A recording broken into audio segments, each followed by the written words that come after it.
শিক্ষার্থী আবু সাইদ রংপুরে কোটা সংস্কার আন্দোলনের অন্যতম সমন্বয়ক হিসেবে পরিচিত ছিলেন। বৈষম্য বিরোধী ছাত্র আন্দোলনের বিক্ষোভে অংশ নিয়ে গত ১৬ জুলাই পুলিশের গুলিতে নিহত হন তিনি। সেদিন নিহত হয়েছিল আরও অনেকে, তবে আবু সাইদের মর্মান্তিক মৃত্যু সবাইকে বেশ নাড়া দেয়। এর কারণ, প্রকাশ্যে আবু সাইদকে লক্ষ্য করে পুলিশ গুলি ছোড়ে এমন একটি ভিডিও সামাজিক মাধ্যমে বেশ ভাইরাল হয়।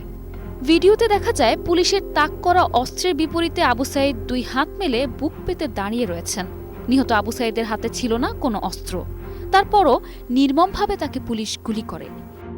এই মর্মান্তিক দৃশ্য দেখে কেঁদেছে গোটা বাংলাদেশ। দেশের গণ্ডি পেরিয়ে বিদেশেও হয়েছে তীব্র সমালোচনা। দরিদ্র পরিবারের একমাত্র উপার্জনক্ষম ছেলেকে হারিয়ে পাগল প্রায় মা বাবা, কিন্তু এখন আবু সাইদের সেই মর্মান্তিক মৃত্যু নিয়ে প্রশ্ন উঠেছে। আবু সাইদের মৃত্যু নিয়ে আওয়ামী লীগের